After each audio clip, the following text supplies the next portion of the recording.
Strongsville, Ohio, Stany Zjednoczone. Noc z 30 na 31 lipca 2022 roku. Jest sobota. 17-letnia Mackenzie Shirilla wraz ze swoim 20-letnim chłopakiem Dominikiem Russo są właśnie na imprezie. Oboje lubią się mocno zabawić, zatem w grę wchodzą narkotyki i duża ilość alkoholu. Około 2 w nocy para decyduje się opuścić lokal, a wraz z nią zabiera się również Davion, przyjaciel dwójki. Mimo bycia pod wpływem substancji odurzających, Mackenzie wsiada za kółko swojej Toyoty Camry, a chłopcy zajmują miejsca jako pasażerowie. Wspólnie jadą do domu innego znajomego i tam spędzają resztę nocy. Nie dzieje się nic nadzwyczajnego. Około 5 nad ranem Mackenzie wraz ze swoim chłopakiem oświadczają reszcie, że będą wracać. Davion pyta, czy mogą go podwieźć do domu, na co dziewczyna reaguje nerwowo i sugeruje, że nie mają na to czasu. Dom nie widzi jednak problemu i finalnie znów we trójkę wsiadają do Toyoty Camry. Mackenzie ponownie prowadzi. Para kłóci się ze sobą podczas drogi powrotnej. Nie jest to niczym nowym, bowiem wszyscy znajomi wiedzą, że ich związek jest niezwykle burzliwy. Niespodziewanie w pewnym momencie Mackenzie skręca w zupełnie innym kierunku niż droga prowadząca do domu Daviona. Rozpędza samochód i z prędkością ponad 150 km na godzinę wjeżdża wprost w budynek znajdujący się naprzeciwko.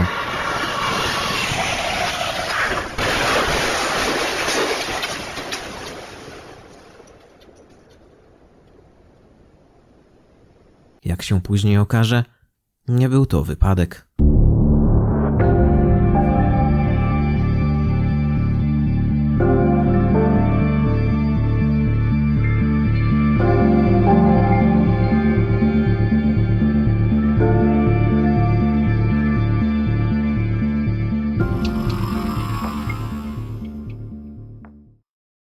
Jest 5:30 w niedzielę. Większość mieszkańców jeszcze śpi, a na miejscu zdarzenia nie znajduje się żaden przechodzień. Dopiero po 45 minutach, około godziny 6:15, przejeżdżający obok na motorze mężczyzna, po tym jak zobaczył rozbity samochód, zgłasza zajście na policję. Funkcjonariusze zjawiają się błyskawicznie. Radio. This car's split in two.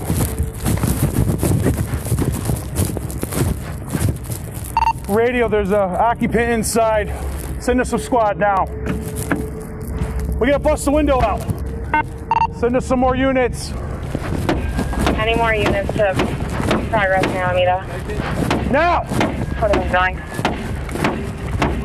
31, one up. This is not a fresh accident either. She's been here for a while. Radio, we got at least 2 occupants in here. No one's moving. Oh my God. Oh my God. Times 3, guys. Radio, 3 occupants.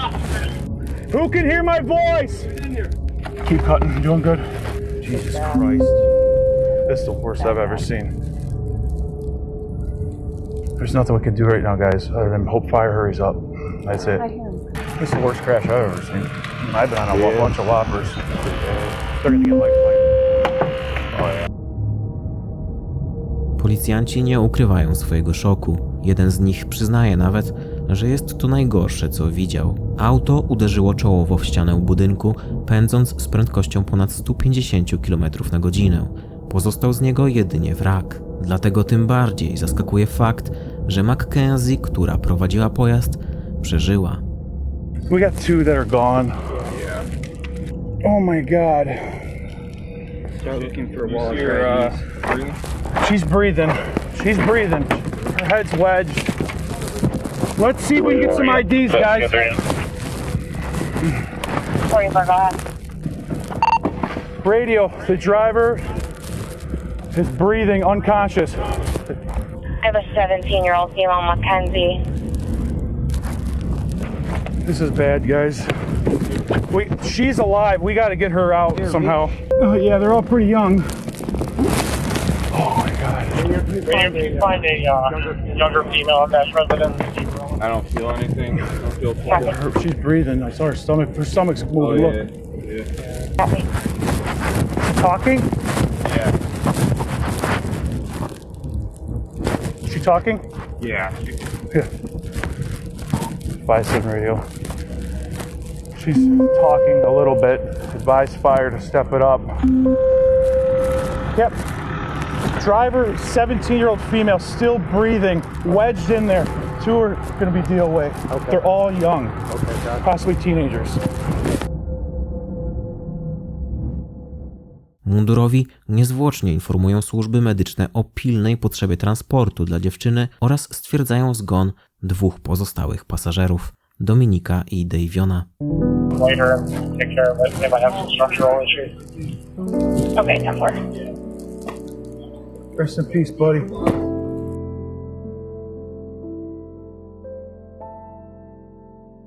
Na miejscu zdarzenia zjawia się mężczyzna, który poinformował policję o całym zajściu. Gdyby nie jego interwencja i zrządzenie losu, że przejeżdżał tamtędy o tej godzinie, dziewczyna mogłaby nie przeżyć. Policjanci zbierają z miejsca zdarzenia potencjalne dowody i wyłączają nagranie. W aucie znaleziono również kilka torebek z narkotykami, marihuaną i grzybami halucynogennymi. Mackenzie została przetransportowana helikopterem do pobliskiego szpitala, a rodziny ofiar poinformowane o wypadku. Ojciec i matka dziewczyny, gdy tylko dostali telefon od policji, niezwłocznie udali się do szpitala, gdzie obecnie znajdowała się już ich córka. Tam zostali poinformowani przez jednego z funkcjonariuszy, który był na miejscu zdarzenia, o tym, co się wydarzyło. Babe, what did they tell you? Nothing. Okay, she was life flighted here. Yeah, that wouldn't know that. Okay. No. What was that? You want to sit down? Wait to say this. Progress in Alameda, car into a building. 2 are deceased in the vehicle. Daughter's driving. Who died? I don't know whether, but there's one that we don't know. His name's Jacob. Does anyone know a Jacob? Dom? No, stop. Let him talk. Guys, I know, we've been dealing with this. Your daughter's okay. She's talking to us. I talked to her, okay? Your daughter's alive, okay? Your daughter's alive. She was driving the vehicle, okay? Who was that? Jacob and who? I think, what's the name you said? Dom? Might be. Oh my God. Stop. What's his relation to you? My boyfriend. Okay, yeah, then Dom was in the car. Stop. Oh my God. What? Are you kidding me? It's right now, it's an ongoing investigation. Speed is definitely a factor. So are drugs. Tom is dead? Tom is dead? Is that what you're saying to me? Look at me. Is Tom dead? Is dead? There's no way for me to say anything right now, man. Dom, This is a serious situation. Dom with curly. I thought the same Dom. Maybe it's a different Dom. It could be a different Dom. Might be a different Dom. What's Did that? she know about their No, not at all. We're gonna keep it that way for. Okay, she's getting worked on now, okay? Informowanie o wypadkach i utracie członka rodziny musi być jednym z najbardziej wymagających psychicznie zadań. Zarówno funkcjonariusz, jak i rodzice znajdują się w samym środku prawdziwie tragicznej sytuacji.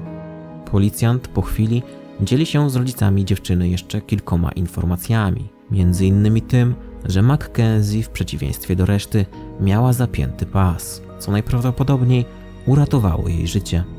Już kilka tygodni później Mackenzie wychodzi ze szpitala i choć przez jakiś czas musi się jeszcze poruszać na wózku inwalidzkim, jej zdrowiu i życiu nic nie zagraża.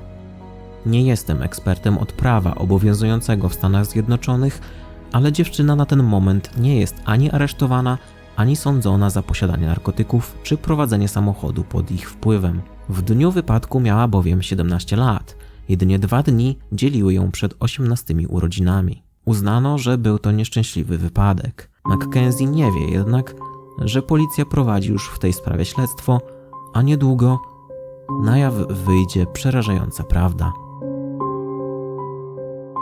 Policja przesłuchała w tej sprawie wiele osób, w tym rodziny poszkodowanych oraz znajomych dziewczyny. Brat Dominika, Angelo, rzucił na całą sytuację zupełnie nowe światło. Według niego związek tej dwójki był bardzo toksyczny. Dom miał wielokrotnie próbować zerwać z Mackenzie, lecz ta za każdym razem groziła, że coś sobie zrobi. Miała mieć obsesję na punkcie swojego chłopaka. You mentioned that anytime Dom would kind of want to break up with her, she kind of would go crazy. Describe crazy, like what kind of crazy?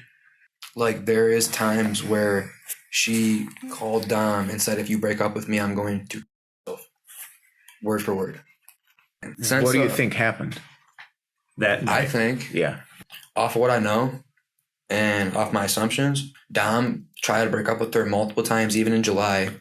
It kept not like working out, whatever. They kept making back up. Kenzie's known to be the kind of person that she's let us know she will never let go of Dom. And if she has to let go of Dom, she will not go on living herself. She's pretty much let that be known. You're going 94 miles an hour. You don't have a very fast car to begin with. You were stomping that gas pretty much that whole entire time. There's no brake marks on the street at all. Even before the hit, you would think that some type of instinct would kick in and you'd slam on the brakes. But to my knowledge, she went straight into it. To me, it seems like they were in a fight. I think that she took it upon herself to purposely crash into that wall. I think that he must have been trying to talk her down the whole time. They swerved off to the right at the end. I think he might have grabbed the wheel towards the end of it, maybe trying to spin him or something. Who knows? She could have been bear hugging it. I don't know. They're hitting bumps too. They're going 90. He could have not, like, I don't know what's going through his head, you know? Te słowa potwierdził były chłopak dziewczyny, choć chłopak, jak sami za chwilę usłyszycie, to w tej sytuacji zdaje się zbyt dużo powiedziane. Zeznał, że Mackenzie jest szalona i że jak najbardziej byłaby zdolna do rozbicia samochodu w ten sposób, po to, aby odebrać życie zarówno sobie, jak i Dominikowi. You understand you're not under arrest. Yeah. You walk out anytime you want. We have approximately 10 questions that we wanted to ask you. First thing is, how long have you known Mackenzie?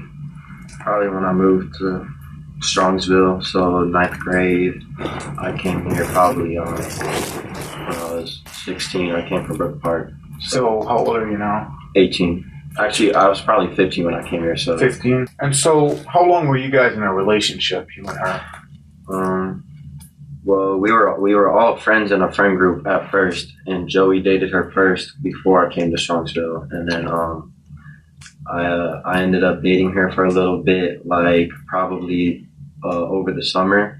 I was only dating her for probably like a month and a half or like 2 months, and then she was cheating on us basically, but it wasn't like anything official, so it wasn't no hard feelings like with whatever happened. I just kind of was like, after me and Dom found out about that, we didn't have no problems with each other and nothing. And Dom would ask her like, "Are you leading him on?" and stuff like that, and she would just lie to him.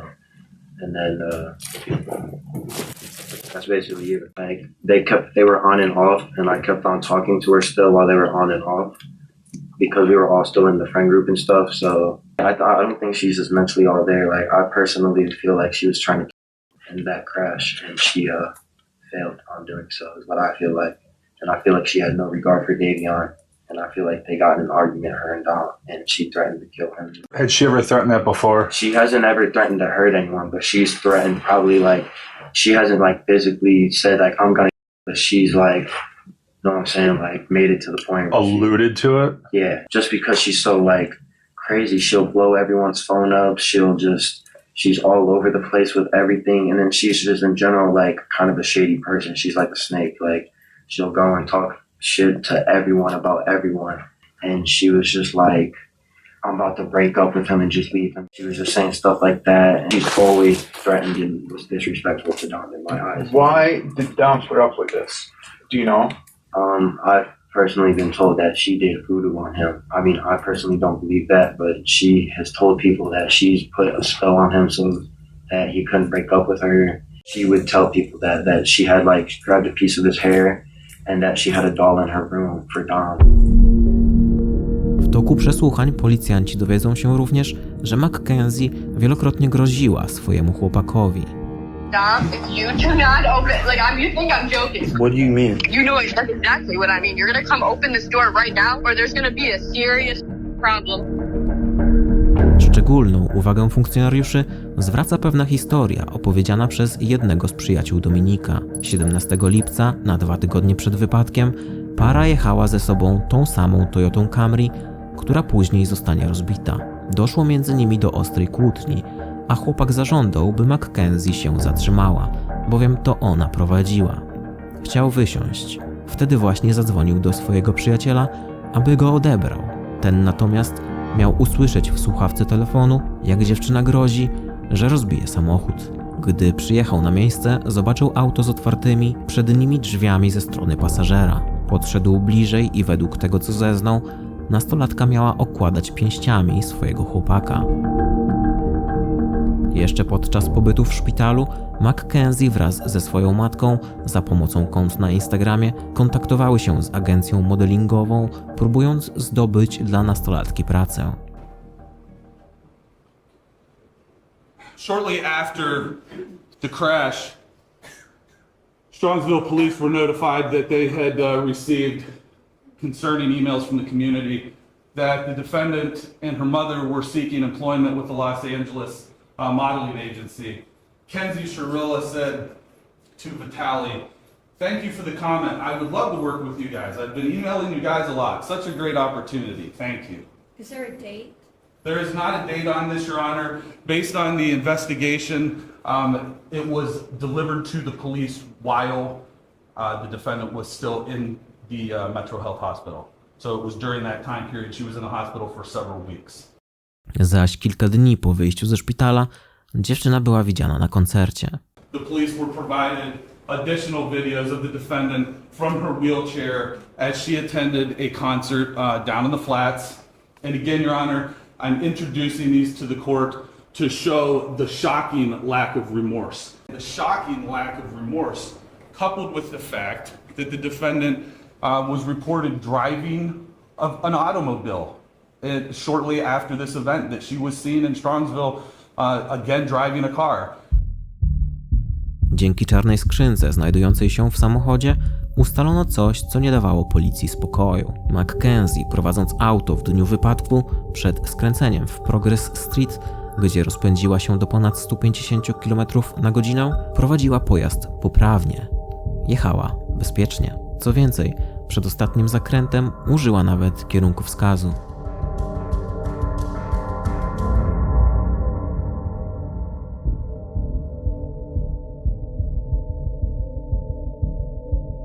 31 października, rok 2022. 3 miesiące po wypadku, Halloween. Mackenzie wraz ze swoimi koleżankami wybiera się na imprezę.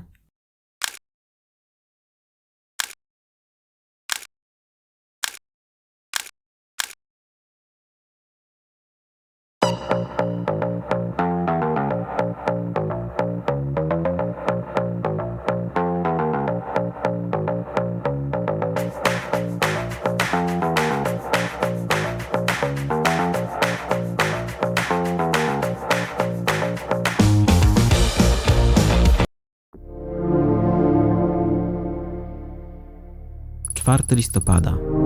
Wobec zgromadzonego materiału dowodowego funkcjonariusze aresztują nastolatkę. Nobody's gonna ask you any questions. Nobody's gonna bother you. Can I have your key, please?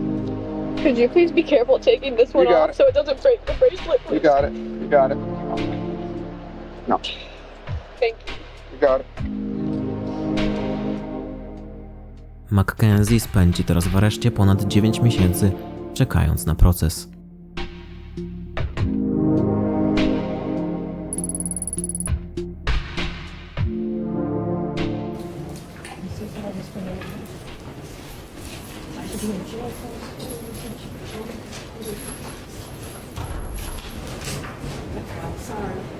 Is everybody ready?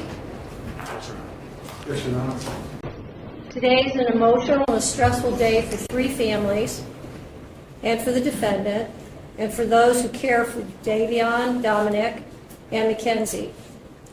I expect everyone here to be respectful of everyone who's in the room, and if there is any disruptive behavior, I will pause the proceedings and the deputies will escort you out. Okay? You can sit if it's more comfortable, whatever's better for you.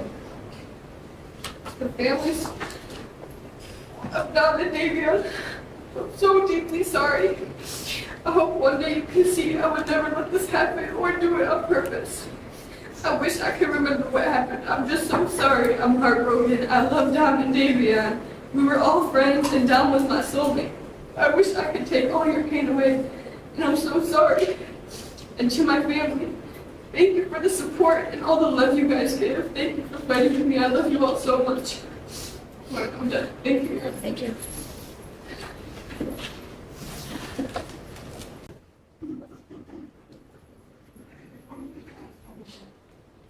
Can you start with your name? My name is Natalie Sharilla.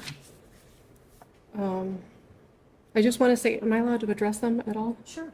I just want to say to the families that I'm broken, sad, and lost, and my heart hurts for everyone, okay?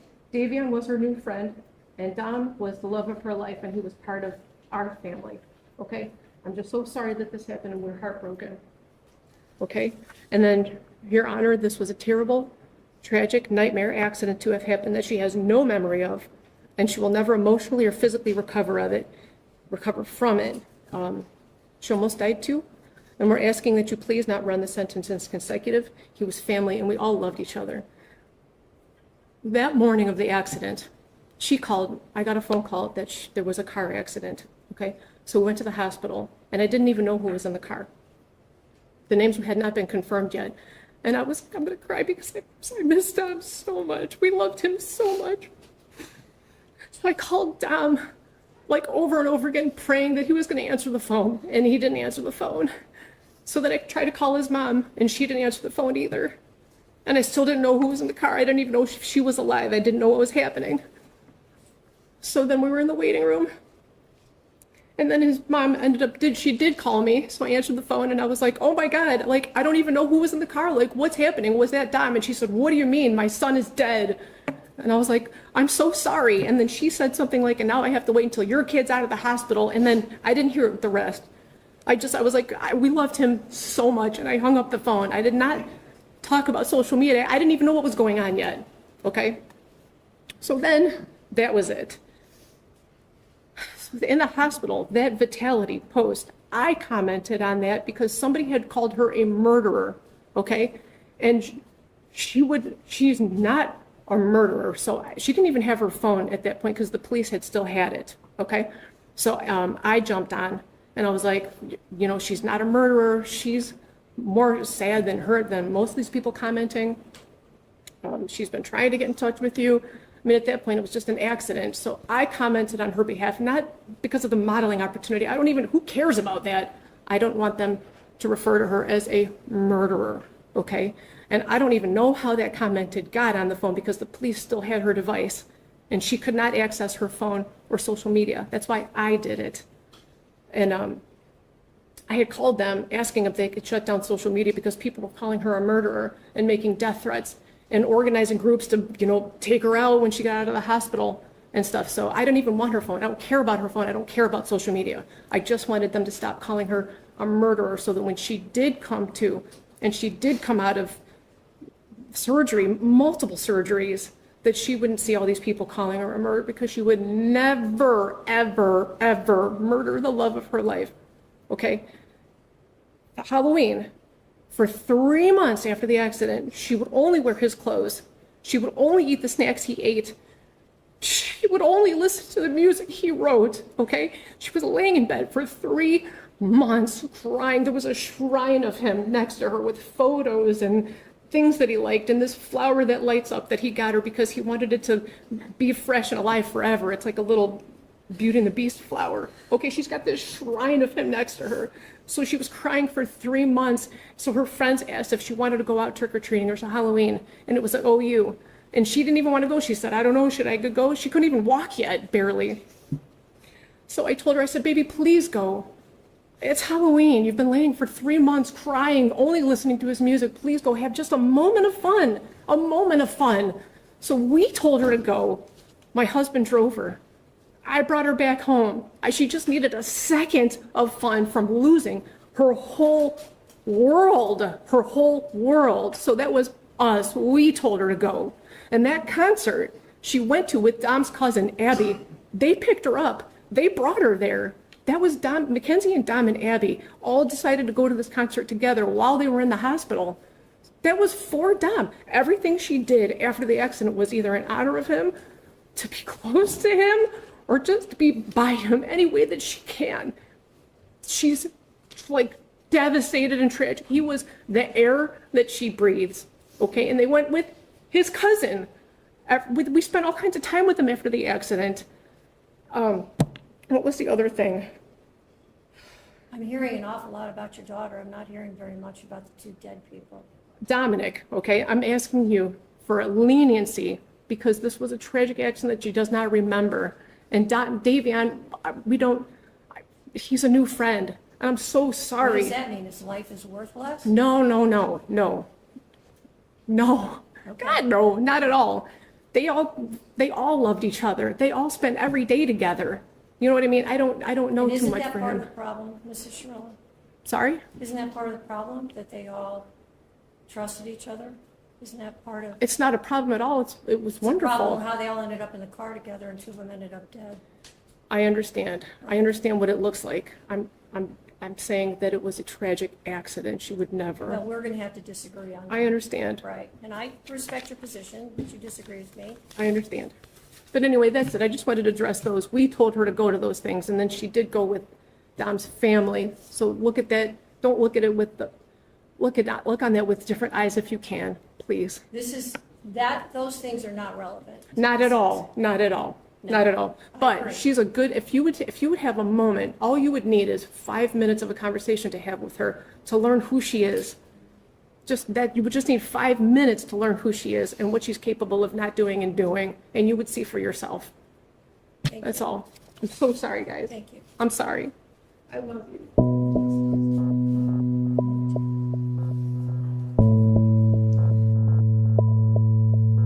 Wystąpienie matki Mackenzie w sądzie, sposób w jaki mówi, każe mi podejrzewać, że niestety to ona i jej metody wychowawcze są co najmniej współwinne całemu nieszczęściu. Sąd decyduje o winie dziewczyny, skazując ją na dożywocie z możliwością wnoszenia o warunkowe zwolnienie po 15 latach. Today is the sentencing of the defendant for the purposeful and intentional murders of Davion Flanagan and Dominic Rousseau. And in a way, it's the second time their families are gathered again to grieve. It's also a day when Mackenzie's family will grieve for the future of their daughter. All three of these families and the friends of these families are suffering, and all of their lives have been irrevocably changed because of the actions of the defendant. The unintended and collateral consequences of a selfish, intentional, and cruel decision by Mackenzie will ripple forever in time. It's literally changed history because it's ended two lives. Two young men are dead. Their deaths were horrible, terrifying, and tragic. I will say again, if any reasonable person reviews Exhibit 802, there can be no doubt in your mind what happened this night. There can be no doubt of the absolute terror of the two people in that car. The defendant controlled all the events. She chose the day.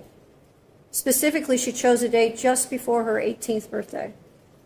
She chose to drive the car, the time to drive the car. She chose an obscure, previously scouted route through an industrial parkway.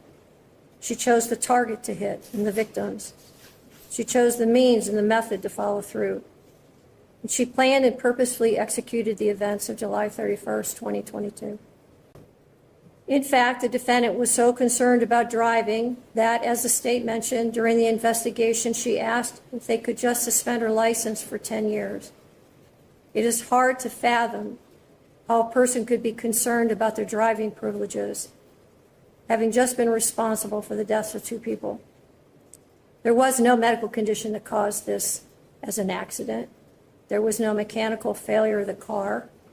The record is clear on the facts and the evidence. The difficulty for sentencing today, honestly, is whether or not I believe you should get consecutive sentences. I'm troubled that should I give you a concurrent sentence, that people will believe that somehow I'm being disrespectful to one of the victims. And on the other hand, I have to weigh the punishment. There's a very good likelihood, Mackenzie, that you will spend the rest of your life in prison. That won't be up to me. that will be up to the parole board, and that will be up to you to a great extent. I understand that the pain in this room wants me to impose the harshest sentence. But I don't believe that would be the appropriate sentence, because I do believe that Mackenzie will not be out in 15 years. So she's sentenced on count 2, the murder of Davion Flanagan, 15 years to life. She's sentenced on count 1, the murder of Dominic Russo, 15 years to life, to be served concurrent to each other with credit for time served. Are there any questions from the state? No, Your Honor. Thank you. Any questions? No, Your Honor. All right, thank you.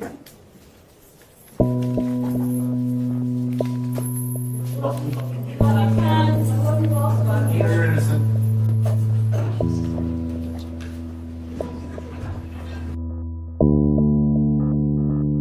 Doszło do niewyobrażalnej tragedii, którą Mackenzie Shirilla niewątpliwie spowodowała. Jest winna. Wydaje mi się, że nie zabiła swojego chłopaka dlatego, że ciągle się sprzeczali. Myślę, że zrobiła to po to, by upewnić się, że Dominik nie będzie miał już żadnej innej dziewczyny. Według mnie ma ona poważne problemy natury psychicznej, o czym świadczą jej obsesyjno-kompulsyjne i socjopatyczne zachowania. Oprócz tego, już jako 17-latka zażywała duże ilości narkotyków, a gdy prowadziła samochód 31 lipca 2022 roku, również była pod ich wpływem. Uważam, że jej reakcje i płacz nie są udawane i faktycznie w jakimś sensie kochała swojego chłopaka. To oczywiście nie zwalnia jej z odpowiedzialności, ani nie sprawia, że jest niewinna. Zrobiła coś strasznego i powinna ponieść konsekwencje swoich działań. Maluje się przed nami obraz dziewczyny zaburzonej, zagubionej i najprawdopodobniej pozbawionej opieki specjalistycznej oraz być może, co gorsze, rodzicielskiej. Zatem czy wyrok 15 lat do dożywocia w więzieniu jest wyrokiem słusznym? A może sąd powinien wysłać dziewczynę na dłuższy czas do szpitala psychiatrycznego, który stałby się jej jedyną szansą na stabilizację emocjonalną.